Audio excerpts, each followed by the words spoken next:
நம்மளோட உயிர் ஆன்மா எங்கே இருக்குது அப்படின்னு தேடுற பதிவில் இன்றைக்கி நம்ம பார்க்க போகிறது உடல் உறுப்புகள். உடல் உறுப்புகள் எப்படி செயல்படுதுன்னு தெரிஞ்சுக்கிட்டா தான் நமக்கு அதை பற்றி முழுமையாக தெரிஞ்சுக்க முடியும். இப்போ நார்மலாக நம்ம உணவு எடுத்துக்கிறோம். நம்ம எடுக்கிற உணவு இரைப்பை, சிறுகுடல், பெருங்குடல் வழியாக ஜீரணமாகுது. அப்போ இந்த இரைப்பை, சிறுகுடல் எப்படி தூண்டப்படுது? அதில் சில அமிலங்கள் சுரந்து தான் நம்ம உணவு ஜீரணம் பண்ணுது. அந்த ஜீரணம் பண்ணுற அமிலம் எங்கிருந்து சுரக்குது அப்படின்னா கல்லீரல், கணையம், மண்ணீரல் இது வழியாக சில அமிலங்கள் சுரந்து அந்த உணவை ஜீரணம் பண்ணுது. நம்ம உறுப்புகளுக்கு சக்தி கொடுக்கறது யாருன்னு பார்க்கும்போது நம்ம எல்லா உறுப்புகளுக்குமே அந்தந்த அமிலங்களை சுரக்க வச்சு, திரவங்களை சுரக்க வச்சு அதை செயல்படுத்த வைக்கிறது பிட்யூட்ரி சுரப்பி. நம்ம நெத்தி பொட்டுக்குள்ள மூளையின் மத்தியில் இருக்கிற அந்த சுரப்பி. நம்ம தியானம் பண்ணும்போது அந்த பிட்யூட்ரி கிளாண்டில் வச்சு தான் தியானம் பண்ணுவோம். இப்போ நம்ம உடல் உறுப்புகள் எல்லாமே அந்த பிட்யூட்ரி கிளாண்டுடன் தூண்டப்பட்டு தான் அது செயல்படுது. இப்போ நம்ம தியானம் பண்ணுறதுனால நமக்கு என்ன பலன் கிடைக்கும் அப்படிங்கிறது இப்போ உங்களுக்கு எல்லாத்துக்கும் புரிஞ்சிருக்கும்னு நினைக்கிறேன். இப்போ நம்ம தியானம் பண்ணுறது பிட்யூட்ரி கிளாண்ட்லேருந்து தியானம் பண்ணும்போது அது தூண்டப்பட்டு நம்ம உடல் உறுப்புகள் எல்லாமே சீராக செயல்படுறதுக்கு இந்த பிட்யூட்ரி கிளாண்ட் ரொம்ப ஹெல்ப்ஃபுல்லாக இருக்குது. சரி, இந்த பிட்யூட்ரி கிளாண்ட்லேருந்து தூண்டப்பட்டு எல்லா உறுப்புகளும் செயல்படுது அப்படின்னா அந்த பிட்யூட்ரி கிளாண்டு தான் நமக்கு மெயின்.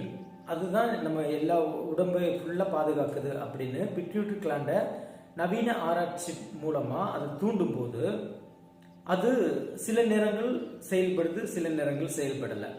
அப்போ எப்படி இது நடக்குது அப்படின்னு நல்லா ஆராய்ச்சி பண்ணுறாங்க. அப்பவும் தான் ஒரு விஷயம் நமக்கு புரிய வருது. அது பிட்யூட்ரி கிளாண்டு இன்னொரு இடத்துல இருந்து தகவலை கிடைச்சதுக்கு அப்புறம் தான் அது செயல்படுது. இப்போ பிட்யூட்ரி கிளாண்டு தனியாக செயல்படுறது இல்லை. அதுக்கு பின்னாடி இருந்து ஒரு உறுப்பு தூண்டுது. அது என்னன்னு பார்த்தோம்னா ஹைப்போதாலமஸ். ஹைப்போதாலமஸ்ங்கிறது நம்ம பீனல் கிளாண்டுக்கு மேலே ஒரு படலமாக இருக்கும். அங்கேருந்து தூண்டப்பட்டு தான் பிட்யூட்ரி கிளாண்டு ஒர்க் ஆகுது. அப்பவும் ஹைப்போதாலமஸ் தான் எல்லாத்துக்கும் மெயின். அதுதான் நமக்கு உடம்புல முக்கியமான உறுப்பு, அதுதான் தூண்டப்படுது அப்படின்னு ஹைப்போதாலமஸை ஆராய்ச்சி பண்ணுறாங்க. ஹைப்போதாலமஸை ஆராய்ச்சி பண்ணும்போது என்ன ஆகுதுன்னா அது சில நேரங்களில் எல்லா வேலையும் செய்து, சில நேரங்களில் அது ஒர்க் ஆக மாட்டேங்குது. ஹைப்போதாலமஸ்க்கு எங்கேருந்து சிக்னல் கிடைக்குது, அதுக்கு எங்கேருந்து தூண்டப்படுது அப்படின்னு பார்க்கும்போது பீனியல் கிளாண்டு.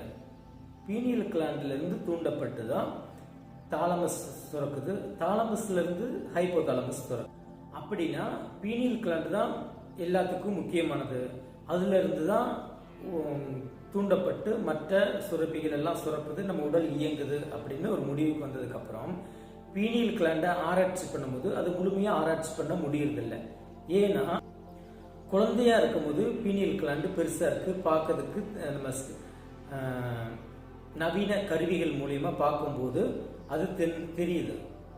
அதே ஒரு 7 வயசுக்கு மேலே குழந்தைங்க வளர்ந்ததுக்கப்புறம் அது சுருங்கி சின்னதாகிடுது, அதை கண்டுபிடிக்க முடியல. அதுக்கு மேலே ஒரு சுண்ணாம்பு படலம் போல படர்ந்து அது மறைவாயிருது. நம்ம நவீன கருவிகள் எந்த கருவிகளாலும் அதை ஆராய்ச்சி பண்ணும்போது தெரியறதில்லை. ஒரு இருண்ட பகுதியில் தான் பீனியல் கிளாண்டு இருக்குது. அப்போ பீனியல் கிளாண்டு எப்படி ஒர்க் ஆகுதுங்கிறது நம்ம நவீன ஆராய்ச்சிப்படி அதை முழுமையாக கண்டுபிடிக்க இதுவரைக்கும் முடியலை. பீனியல் கிளாண்டு தான் நம்ம உடம்புல மிக முக்கியமான சுரப்பிகள்லாம் சுரக்க வைக்குது. உணர்வு பூர்வமான எண்ணங்கள் கொண்டது, உணர்வு பூர்வமான சுரப்பிகள்லாம் எது சுரக்கும் அப்படின்னா பீனியல் கிளாண்டு. ஹேப்பி ஹார்மோன் சொல்லக்கூடிய ஆக்சிடோசின் என்ற ஹார்மோன் பிட்யூட்ரி கிளாண்ட்ல இருந்து உற்பத்தி ஆகுது. பிட்யூட்ரி கிளாண்ட்ல இருந்து உற்பத்தி ஆகக்கூடிய அந்த ஆக்சிடோசின் நம்ம மகிழ்ச்சியா இருக்கிறதுக்கு, நம்ம ஒரு வெற்றி அடைஞ்சிட்டோம் அப்படின்னா அதில் ஒரு என்ஜாய்பிள் கொடுக்கும் இல்லையா, அந்த சந்தோஷமான தருணங்கள்ல சுரக்கிறது ஆக்சிடோசின். ஆக்சிடோசின் சுரக்கும் போது நம்ம ரொம்ப சந்தோஷமாகவும் ஹாப்பியாகவும் இருப்போம். இதுவே பீனியல் கிளாண்ட் சுரக்கிற சுரப்பி மெலோட்டோனின் ஒரு சுரப்பியை சுரக்குது. அதோட குணம் எப்படி இருக்குன்னு பார்த்தோம்னா உணர்வு பூர்வமான உள்ள குணங்கள் உடையதாக இருக்கும் மெலோட்டோனின் சுரப்பி. ஒரு தாய்க்கும் குழந்தைக்கும் உள்ள பந்தம், ஒரு விலங்கு குட்டி போட்டுருச்சுன்னா அந்த குட்டிக்கும் அந்த குழந்தைக்கும் அந்த அம்மாவுக்கும் உள்ள பந்தத்தை எப்படி உணர்வுபூர்வமாக இருக்குமோ அந்த அளவுக்கு உணர்வுபூர்வமாக இருக்கக்கூடியது மெலட்டோனின் சுரப்பி. மெலட்டோனின் சுரப்பி பீனியல் கிளாண்ட்ல இருந்து சுரக்குதுன்னு பார்த்துட்டோம். அதோட குணம் ஒரு உணர்வுபூர்வமான, ஒரு அன்பான, ஒரு ஈர்ப்பு தன்மையுள்ள குணமாக இருக்கு. இப்போ மொத்தத்தில் நம்ம பார்க்கும்போது மெலட்டோனினோட குணம் ஒரு கருணை, ஒரு அன்பு, ஒரு இரக்கம், இந்த மாதிரி உணர்வுபூர்வமான குணமோட மெலட்டோனின் சுரப்பி இருக்கு. பீனியல் கிளாண்டு எப்பவும் வேலை செய்யும் அப்படின்னா, நம்ம உணர்வு அற்ற தன்மை, நம்ம எண்ணங்கள் ஓடிக்கிட்டு இருக்கும் மனசுல, எந்த எண்ணங்களும் இல்லாமல் உணர்வு அற்ற தன்மைக்கு போகும்போது மட்டும்தான் பீனியல் கிளாண்டு ஒர்க் ஆகும். அப்போதான் பீனியல் கிளாண்டு வேலை செய்யும். நம்ம தூக்கத்தில், நம்ம ஆழ்ந்த தூக்கத்தில் தான் மெலட்டோனின் சுரக்கும். அப்போ ஆழ்ந்த தூக்கத்தில் தான் பீனியல் கிளாண்டு வேலை செய்யுது. அப்போ மெலட்டோனின் சுரக்கணும்னா ஆழ்ந்த தூக்கத்துக்கு போகணும்.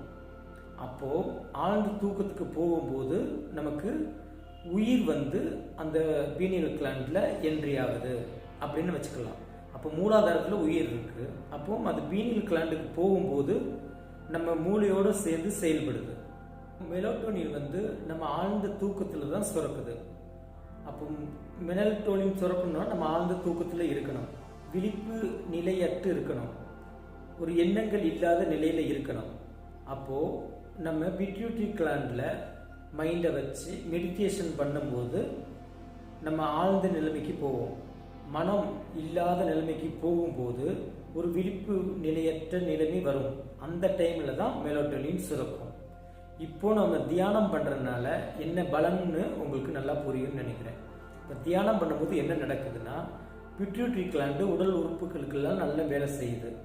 இது வேலை செய்யறதுக்கு மட்டும் இல்லாமல் எல்லா உறுப்புகளும் நல்லபடியாக வேலை செஞ்சிச்சுன்னா நம்ம மனம் அமைதி பெறும். மனம் அமைதி பெற்று எண்ணங்கள் அற்ற நிலைமைக்கு போகும்போது நம்ம பீனியல் கிளாண்டு வேலை செஞ்சு மெலட்டோனின் சுரக்குது. அதுக்கப்புறம் தான் அது நம்ம உடலில் நிறைய மாற்றங்களை உருவாக்குது. அப்போ இந்த தூக்கத்துக்கும் நம்ம உயிருக்கும் என்ன சம்பந்தம்? தூக்கத்தில் அப்படி என்னதான் நடக்குது? அடுத்த பதிவில் பார்க்கலாம். நன்றி.